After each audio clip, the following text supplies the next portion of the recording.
নমস্কার বন্ধুরা, মিষ্টু রান্নাঘরে তোমাদের স্বাগত জানিয়ে শুরু করছি আমার আজকের রেসিপি। আমার আজকের রেসিপি হলো রুইয়ের পোনা মাছের ঝাল। এর জন্য আমি এখানে মাছ নিয়ে নিয়েছি, আর এদিকে একটা গ্যাসে কড়াই বসিয়ে দিলাম। দিয়ে দেব সর্ষের তেল। রান্নাটা আমি সর্ষের তেলেই করব, এর জন্য এখানে সর্ষের তেল দিয়ে দিলাম। তেলটা গরম হতে হতে এদিকে আমি মাছগুলির মধ্যে নুন হলুদ মেখে নেব। মাছগুলির মধ্যে নুন হলুদ মাখার জন্য এখানে আমি হাফ চামচ হলুদ দিয়ে দিচ্ছি, দিয়ে দেব হাফ চামচের মতো নুন। নুন হলুদ দেওয়ার পর এখন আমি মাছগুলি খুব ভালোভাবে মেখে নেব। আমি এই মাছের রেসিপিটা কিভাবে করছি তা দেখার জন্য তোমরা পুরো ভিডিওটা দেখতে থাকো। আশা করি তোমাদের ভালো লাগবে।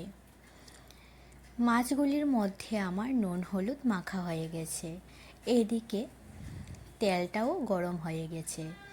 মাছ ভাজার আগে এই গরম তেলের মধ্যে আমি সামান্য পরিমাণ নুন দিয়ে দিচ্ছি।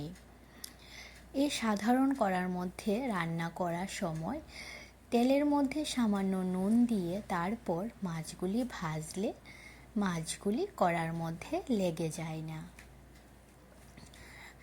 এখন আমি একে একে সবগুলি মাছ তেলের মধ্যে দিয়ে দিচ্ছি মাছগুলি ভাজার জন্য। সবগুলি মাছ তেলের মধ্যে দেয়া হয়ে গেছে। এখন আমি মাছগুলি এপিঠ ওপিঠ লাল লাল করে ভেজে তারপর নামিয়ে নেব।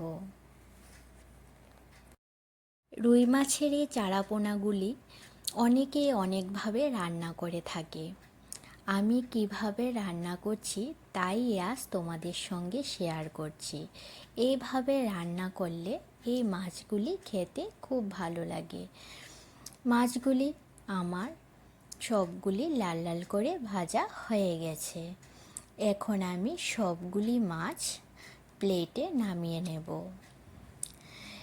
মাছগুলি প্লেটে নামানো হয়ে যাওয়ার পর এই তেলের মধ্যে আমি বাকি মাছগুলি ভাজার জন্য দিয়ে দেব। সবগুলি মাছ আমি প্লেটে নামিয়ে নিয়েছি। এখন আমি এই তেলের মধ্যে বাকি মাছগুলি ভাজার জন্য দিয়ে দিচ্ছি। বাকি মাছগুলিও আমি এপিঠ ওপিঠ লাল লাল করে ভেজে তারপর নামিয়ে নেব।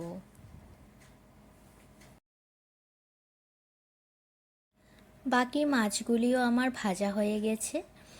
এখন আমি বাকি মাছগুলিও প্লেটে নামিয়ে নিচ্ছি।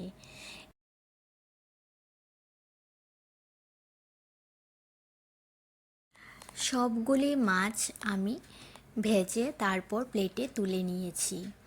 এখন মাছ ভাজার এই তেলের মধ্যে আরও কিছু পরিমাণ আমি তেল দিয়ে দিলাম। তেলটা গরম হয়ে যাওয়ার পর এখন আমি এই তেলের মধ্যে দিয়ে দিচ্ছি একটা বড় সাইজের পেঁয়াজ কুচি। পেঁয়াজ কুচিগুলি দেওয়ার পর এখন আমি পেঁয়াজগুলি ভেজে নেব। পেঁয়াজগুলি যখন হালকা বাদামি রঙের হয়ে আসবে তখন আমি এর মধ্যে দিয়ে দেব পেঁয়াজ বাটা।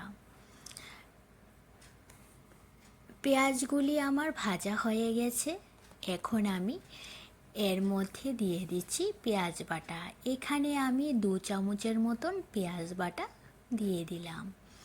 পেঁয়াজ বাটাটা দেওয়ার পর এখন আমি পেঁয়াজ বাটা হালকা ভেজে নেব। পেঁয়াজ বাটাটা যখন হালকা ভেজে নেওয়া হয়ে যাবে তখন আমি এর মধ্যে একে একে সব মশলা দিয়ে দেব।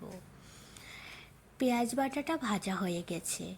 এখন আমি এর মধ্যে দিয়ে দিচ্ছি 1 চামচের মতন জিরে আর ধনে বাটা।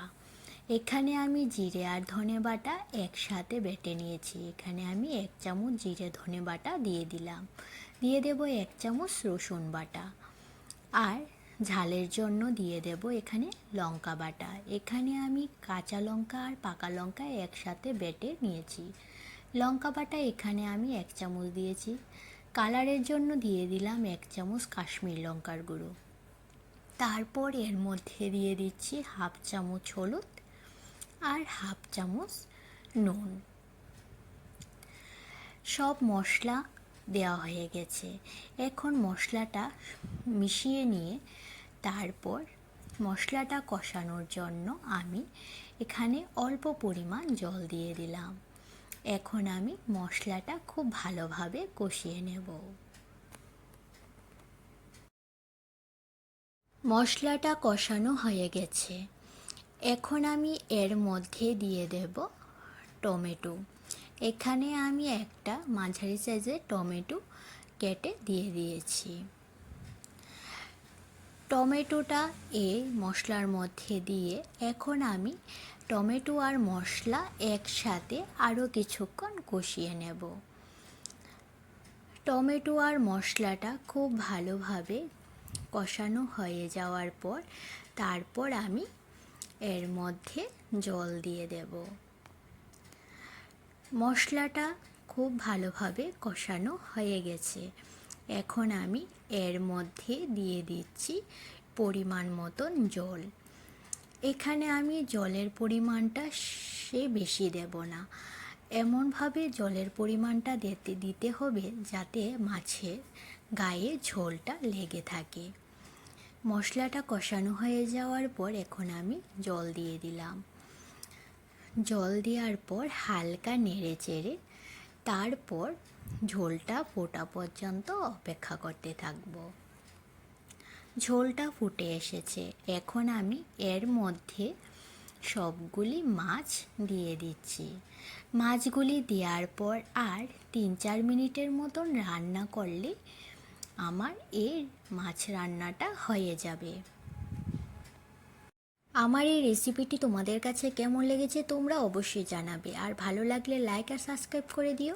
আমার ফেসবুক পেজ মিষ্টু রান্নাঘর, এই পেজটি ফলো করে দিও। ফেসবুক পেজের লিঙ্ক আমি ডিসক্রিপশানে দিয়ে দিয়েছি।